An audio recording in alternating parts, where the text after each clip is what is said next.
Hi everyone, welcome you all. Maths के हमारे video series में आज हम लोग नया टॉपिक देखने वाले हैं, limits. Okay, so basically limit word हम लोग बार बार सुनते हैं डे टू डे लाइफ में। सो तेरा ये लिमिट है, तेरा वो लिमिट नहीं है, बियॉन्ड। सो लिमिट का मतलब होता है बियॉन्ड। हम लोग बोलते हैं ना, उसका वो लिमिट नहीं है, इसका वो लिमिट नहीं है। दैट बेसिकली हम लोग बोल रहे हैं कि बियॉन्ड सर्टेन पॉइंट और beyond certain limit we cannot extend, or that particular person cannot extend his ability or something like that. Okay, so same limit हम लोग मैथ्स में भी यूज करने वाले हैं। So हम लोग मैथमेटिकल लिमिट की बात कर रहे हैं। हम लोग कोई भी वैल्यू है या फिर कोई भी फंक्शन है, उसका सर्टन एक लिमिट होगा।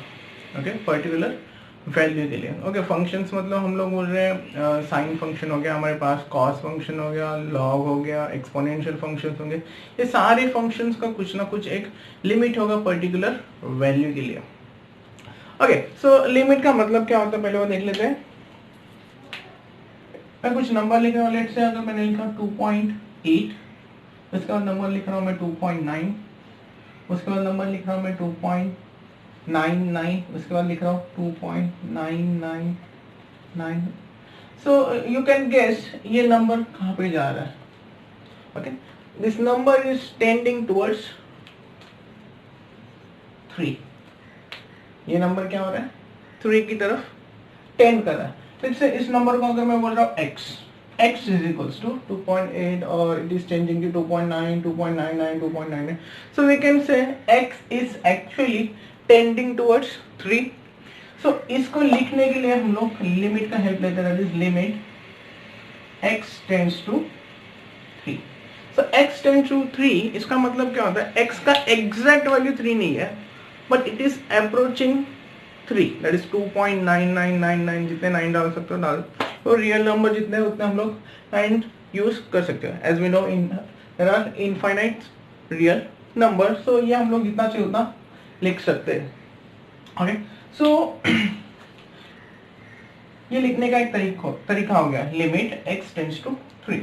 ओके, अभी कोई आर्ग्यू कर सकता है कि ओके 2.99 एक ही नंबर है क्या जो लिमिट 3 की तरफ अप्रोच कर रहा है, 3 की तरफ अप्रोच कर रहा है? नहीं, हम लोग इसको ऐसे भी लिख सकते हैं। लेट्स से अगर कोई लिख रहा है ऐसे 3.2, ये मैं इंक्रीज करते गया। अभी मैंने लिखा, नेक्स्ट नंबर लिखा 3.1, उसके बाद लिख रहा हूँ 3.01, उसके बाद लिख रहा हूँ 3.001, उसके बाद लिख रहा हूँ 3.000। So you can say this number is also tending towards 3. So इसको भी हम लोग ऐसे लिख सकते हैं, you can say limit x tends to 3. Okay, x tends to 3. Okay, अभी इसमें इन दोनों में डिफरेंस क्या है?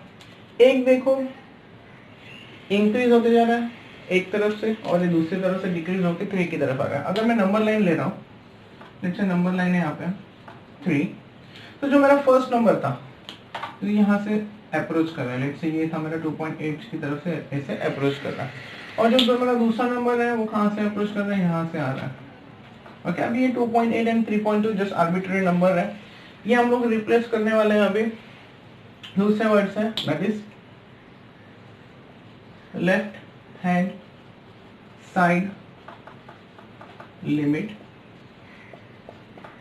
और इसको हम लोग बोलेंगे right hand side limit.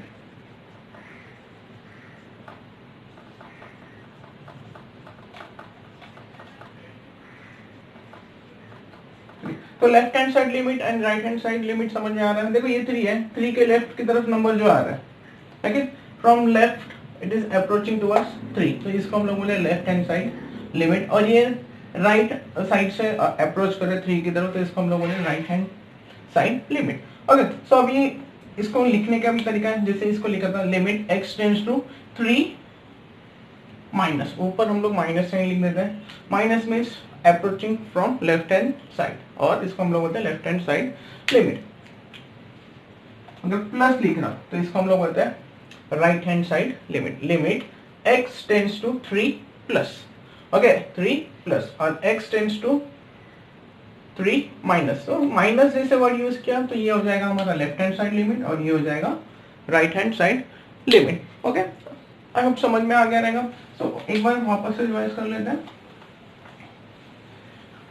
Limit मतलब क्या रहता है, कोई वैल्यू पर्टिकुलर कोई फंक्शन या फिर कोई लेट्स से हम लोग वेरिएबल ले रहे हैं X, some variable tending towards certain number, इस केस में हम लोगों ने लिया था 3।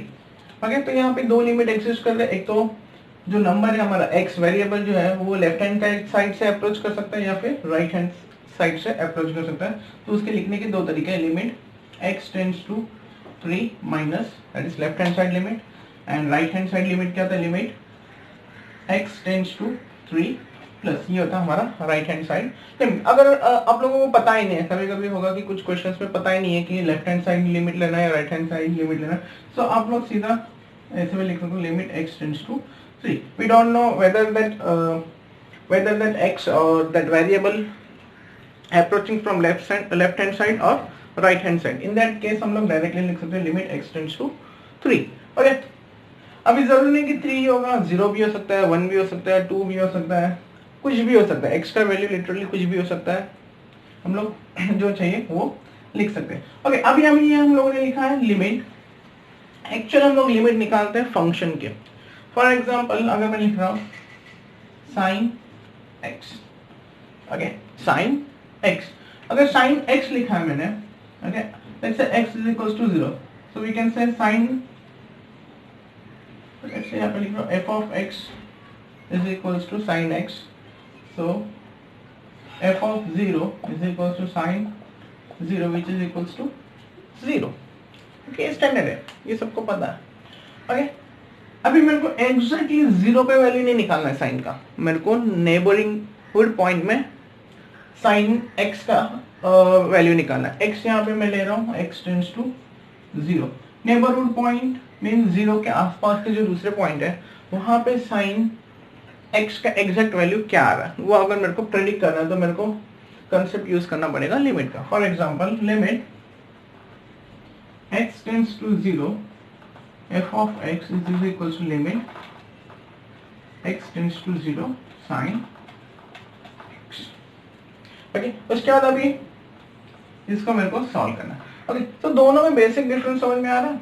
ये मेरा फंक्शन है f of x is equals to sin x, correct. At x is equals to 0 हम लोग डायरेक्ट मेथड यूज करते हैं, जहां जहां पे x है वहां पे हम लोग 0 सब्स्टिट्यूट करते हैं और आंसर निकाल लेते हैं। अभी क्वेश्चन में पूछ रहा हूँ या फिर क्वेश्चन पूछ रहा हूँ कि मेरे को एग्जैक्ट 0 पे नहीं चाहिए, 0 के आसपास जो भी पॉइंट्स है, 0 के आसपास जो भी पॉइंट्स है, 0 का नेक्स्ट पॉइंट कौन सा होगा, 0.0000 इनफाइनाइट 0 डालोगे बाद में 1 बोल दोगे, वो हो जाएगा next point, correct, neighbourhood point of 0। तो वहां पे मेरे को साइन x का वैल्यू निकालना है, तो उस केस में हम लोग उसको ऐसे लिखते हैं, that is limit x tends to 0 f of x is equal to limit x tends to 0 sin x। Okay, अभी मेरे को बताओ 0.000000 बहुत सारे 0 डालो और बाद में 1 बोल दो। ओके, सो रियल लाइफ में या फिर डे टू डे लाइफ में इतने जीरोस डालने के बाद, इवन आप कैल्सी में भी इतने सारे जीरोस डालते जाओगे, जो हम लोग मोबाइल कैल्सी यूज करते हैं, मोबाइल में जो कैल्सी होता है, नॉर्मल जो कैल्सी होता है, उसमें अगर ये वैल्यू डालोगे तो अल्टीमेट आंसर आपको क्या बताता है, कैल्सी 0 बताता है। ओके, सो आप लोगों को यही याद रखना है, इवन दो मैंने यहाँ पे लिखा है लिमिट x टेंड्स टू 0, तो इसका मतलब ऐसा नहीं होगी कोई इसको ऐसे नहीं लिखा साइन 0 पॉइंट, ऐसा कोई नहीं लिखेगा। डायरेक्टली हम लोग इसको राउंड ऑफ करेंगे जो भी नंबर था और इसको डायरेक्ट साइन 0 बोल देंगे, आंसर इसका 0 लिखेंगे। मतलब ये ऐसे घुमा के खा गए हम लोग, और कुछ नहीं कर रहे हैं। यहाँ पे हम लोगों ने क्या किया था, x की जगह पे x की जगह पे हम लोगों ने डायरेक्ट 0 डाल दिया था। यहाँ पे हम लोगों ने फंक्शन को पहले लिखा लिमिट x टेंड्स टू 0, उसके बाद अगर वैल्यू परमिट हो रहा है x का वैल्यू 0 सब्स्टिट्यूट करने के लिए, तो हम लोग डायरेक्टली 0 डालेंगे। ओके, अभी मैंने वर्ड यूज किया कि परमिट कर रहा है। कुछ केसेस में ऐसा होता है कि वैल्यू हम लोग डायरेक्टली सब्स्टिट्यूट नहीं कर सकते ड्यू टू अनडिफाइंड स्टेट। अभी अनडिफाइंड स्टेट मतलब फॉर एग्जांपल अगर 0 डिवाइड बाय 0 आ गया, तो हम लोग डायरेक्ट वैल्यू सब्स्टिट्यूट नहीं कर सकते। लेट्स से एक एग्जांपल लेते हैं इसका। Let's say limit x tends to 2, okay, x square minus 4 divide by x minus 2। अभी अगर मेरे को इसको सॉल्व करना है, हाँ मेरे को इसको अभी सॉल्व करना है। जैसे मैंने बोला ना कि अगर मैं डायरेक्ट वैल्यू इधर 0 डाल देता हूँ, सॉरी 0 बोल रहा हूँ, 2 है, यहाँ पे लिमिट क्या है, x टेंड्स टू 2 है, तो x का वैल्यू अगर मैंने डायरेक्टली यहाँ पे 2 सब्स्टिट्यूट किया तो यहाँ पे डिजास्टर हो जाएगा। देखो 2 सब्स्टिट्यूट करो यहाँ पे, so 4 minus 4 and 2 minus 2 which is equals to 0 divided by 0। इसका आंसर क्या होगा पता नहीं हम लोगों को, 0 divided by 0 नॉट डिफाइंड होता है। So make sure directly blindly कभी भी x का वैल्यू 2 सब्स्टिट्यूट नहीं करना है, या फिर जो भी वैल्यू दिया डायरेक्टली सब्स्टिट्यूट नहीं करना है। पहले आपको चेक करना है डिनोमिनेटर में 0 आ रहा है या नहीं आ रहा है। अगर 0 नहीं आ रहा है तो डायरेक्ट वैल्यू सब्स्टिट्यूट करो, आंसर निकाल दो। अगर वैल्यू 0 आ रहा है डिनोमिनेटर का तो हम लोग को इसको फैक्टराइज करना पड़ेगा। जो डिनोमिनेटर में टर्म मेरे को प्रॉब्लम क्रिएट कर रहा है, प्रॉब्लम यहाँ पे कौन क्रिएट कर रहा है, x माइनस 2। x माइनस 2 वहां से मैं निकाल सकता हूँ क्या? अगर निकाल सकते हो तो प्रोसीड करो और कैंसिल करो। फॉर एग्जाम्पल इस सेम फंक्शन को मैं ऐसे लिख सकता हूँ, देखो ये a square minus B square के फॉर्म में हो गया, तो x माइनस 2 x प्लस 2 लिख सकता हूँ यहाँ पे, और यहाँ पे नीचे x माइनस 2, ये कैंसिल हो जाए। ऑब्वियसली यहाँ पे लिमिट चल रहा है हमारा, limit x tends to 2। Okay, अभी ये x माइनस 2 कैंसिल हो गया, अभी बचा क्या, limit x tends to 2 x plus 2। Okay, अभी ये तो सीधा एक ही फंक्शन आ गया, पॉलिनोमियल फंक्शन आ गया। यहाँ पे x का वैल्यू अगर 2 सब्स्टिट्यूट किया तो मेरे को आंसर क्या आएगा, 4। ओके, तो अगर मैं देखो शुरुआत में अगर x का वैल्यू 2 सब्स्टिट्यूट कर रहा तो मेरे को आंसर क्या मिल रहा है, नॉट डिफाइंड। थोड़ा सा सिंप्लीफाई किया, मेरे को आंसर क्या मिला, 4। ओके, ये किसके लिए बोल रहा था, अगर डिनोमिनेटर 0 आ रहा है या नहीं आ रहा है वो चेक करना है। कभी भी याद रखोगे न्यूमरेटर एंड डिनोमिनेटर के फॉर्म में अगर आपको क्वेश्चन आया और उसका लिमिट फाइंड करना है तो पहले आप लोग डिनोमिनेटर पे फोकस करोगे। अगर डिनोमिनेटर का वैल्यू 0 नहीं आ रहा है, वापस से बोलो, डिनोमिनेटर का वैल्यू अगर 0 नहीं आ रहा है तो ही x का वैल्यू डायरेक्टली सब्स्टिट्यूट करो और सॉल्व करो। इन केस x का वैल्यू सॉरी डिनोमिनेटर का वैल्यू अगर 0 आ रहा है आफ्टर सब्स्टिट्यूटिंग दी लिमिट्स, देन उस केस में आप लोगों को वैल्यू सब्स्टिट्यूट नहीं करना है, आपको ये चेक करना है डिनोमिनेटर 0 आ रहा है या नहीं आ रहा है। अगर डिनोमिनेटर 0 आ रहा है तो वैल्यू सब्स्टिट्यूट करके नॉट डिफाइंड आंसर नहीं लिखना है, आप लोगों को ट्राई करना है, उसको सिंप्लीफाई करना और डिनोमिनेटर में जो टर्म आपको प्रॉब्लम क्रिएट करना है उसको कैंसिल आउट करना। अब आपको समझ में आ गया। एक और एक एग्जांपल है, लेट्स से यहाँ पे x माइनस 3 होता या फिर x माइनस 1 लेते हैं, थोड़ा सिंपल कर लेते हैं, x माइनस 1 हो जाता, यहाँ पे x माइनस 1 है। ओके, तो इस केस में डिनोमिनेटर क्या है मेरे पास, x माइनस 1, 2 सब्स्टिट्यूट करो, आंसर क्या आ रहा है यहाँ पे 1, यहाँ पे आंसर क्या आ रहा है 1, 2 माइनस 1 1। तो यहाँ पे हम लोग डायरेक्ट वैल्यू सब्स्टिट्यूट कर सकते हैं, तो इसका वैल्यू क्या आएगा, 2 square minus 4 divide 2 minus 1 which is 4 minus 4 divided by 1 which is equals to 0। Value चल रहा था इस फंक्शन का, करेक्ट। तो डिफरेंस समझ में आ रहा है, डिनोमिनेटर आप लोगों को चेक करना है 0 आ रहा है या नहीं आ रहा है। ओके,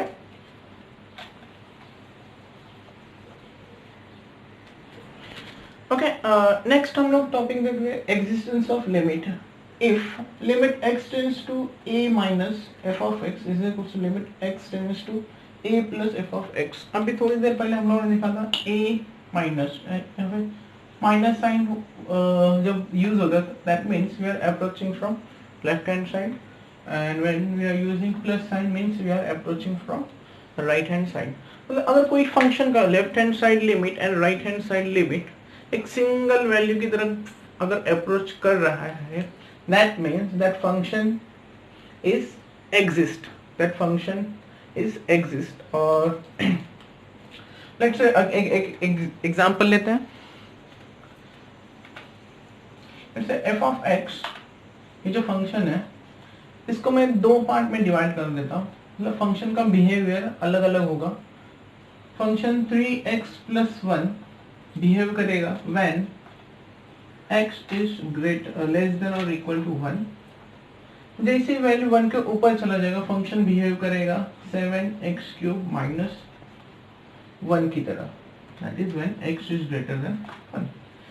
तो यहाँ पे मैंने क्या किया, एक ही फंक्शन f of x इसके दो वैल्यूज एग्जिस्ट करेंगे when x is strictly x is greater than x is less than और equal to 1 and when x is strictly greater than 1।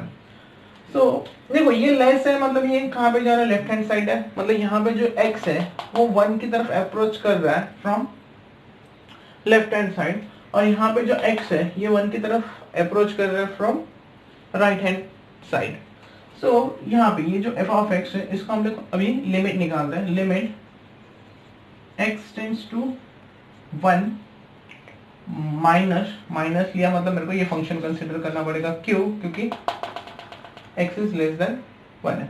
तो f ऑफ x लेते हैं, उसकी जगह पे लिखते हैं limit x tends to 1 minus 3x plus 1। Okay, applying limits जैसे अप्लाई करोगे 1 वैल्यू सब्स्टिट्यूट करो तो आंसर क्या आएगा 3 इंटू 1 प्लस 1, तो आंसर कितना आएगा इसका 4। ओके, अब यहाँ पे कोई आर्ग्यू नहीं करेगा कि 1 माइनस है तो -1 सब्स्टिट्यूट करो। ये 1 की तरफ अप्रोच कर रहा है, माइनस साइन यहाँ पे इंडिकेट कर रहा है हम लोग लेफ्ट हैंड साइड से अप्रोच कर रहे हैं 1 की तरफ, तो x की जगह पे हम लोग कौन सा वैल्यू सब्स्टिट्यूट करना है 1, ना कि -1। आई होप ये समझ में आ गया होगा। Okay, next limit x tends to 1 plus f of x, so limit x tends to 1 plus 7x cube minus 1। I hope ये 7x cube minus 1 क्यों लिया समझ में आ गया, क्योंकि हमारा x का वैल्यू अभी कहाँ से अप्रोच कर रहा है, राइट हैंड साइड से। Right hand side means x is strictly greater than 1, तो ये फंक्शन यूज करना है क्योंकि हम लोगों को फंक्शन ऐसे स्प्लिट करके दिया हुआ है। ओके, तो यहाँ पे x का वैल्यू क्या सब्स्टिट्यूट करना है अभी हम लोगों को 1, तो आंसर क्या आएगा।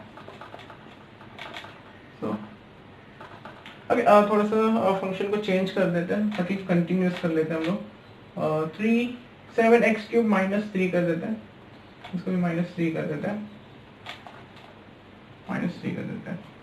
सो ये क्या हो जाएगा 7x cube, that is 7 1 cube कितना हो जाएगा 7 -3 4। ओके, सो इस केस में क्या आ रहा है देखो, लिमिट x टेंड्स टू, यहाँ पे लिख देता हूँ, यहाँ पे क्या हो जाएगा देखो, limit x tends to -1 f of x is equals to limit x tends to 1 plus f of x। That means function का लिमिट क्या कर रहा है, एग्जिस्ट कर रहा है। Left hand side limit and right hand side limit दोनों का वैल्यू क्या आ रहा है, सेम आ रहा है, दैट इज 4। ओके, जो मैंने शुरुआत में क्वेश्चन लिखा था, शुरुआत के क्वेश्चन में यहाँ पे क्या लिखा था मैंने 1, अगर 1 लिखता मैं यहाँ पे 1 लिखता तो आंसर कितना आता है इसका 6। So limit x tends to 1 minus does not equals to limit x tends to +1 f of x। So we can say limit exist नहीं कर रहा पर्टिकुलर फंक्शन का at x is equals to 1। इसका ये मतलब होगा अगर दोनों के दोनों वैल्यूज मैच नहीं कर रहे हैं तो, अगर दोनों के दोनों वैल्यूज मैच कर रहे हैं that mean limit exist at particular point. कौन सा पर्टिकुलर पॉइंट, इस केस में हम लोगों ने वो पॉइंट लिया है 1। सो लिमिट x, मतलब यहाँ से जो 3x प्लस 1 से जो शिफ्टिंग हो रहा है फंक्शन का, 3x प्लस 1 से फंक्शन क्या हो रहा है, शिफ्ट हो रहा है 7x क्यूब माइनस 1। तो वहां पे जो फंक्शन है वो क्या है, हमारा वैल्यूज क्या है दोनों की सेम है, मतलब शिफ्टिंग पॉसिबल है, पॉसिबल नहीं बोल सकते लेकिन स्मूथ शिफ्टिंग हो रही है वहां पे, मतलब यहाँ से इस फंक्शन में हम लोग प्रोसीड कर सकते हैं without any disturbance. That is when x is less then 1 हम लोग ये फंक्शन यूज करेंगे और x is strictly greater then के लिए ये वाला फंक्शन यूज करेंगे। अगर यहाँ पे 3 होता, 3 मतलब ये क्या हो जाता हमारा एग्जिस्ट हो जाता लिमिट, क्योंकि आंसर क्या था हमारा 3 के केस में 4। आई होप सबको समझ में आ रही है। ओके, इससे पहले हम लोगों ने लिखा था limit x tends to 1 minus और limit x tends to 1 plus. अगर ये दोनों सेम आ रहे हैं, इफ लिमिट एग्जिस्ट, तो इसको हम लोग सिंपल वे में भी लिख सकते हैं, that is limit x tends to 1 f of x। इससे पहले मैंने बताया था अगर हम लोगों को पता नहीं कि 1 माइनस लेना है या 1 प्लस लेना है, that means x tends to 1 minus and x tends to 1 plus, इन दोनों का अगर लिमिट पर्टिकुलर फंक्शन के लिए सेम आ रहा है तो हम लोग ये दो चीजें एक साथ लिखने से अच्छा हम लोग एक ही बार लिखेंगे, limit x tends to 1 f of x।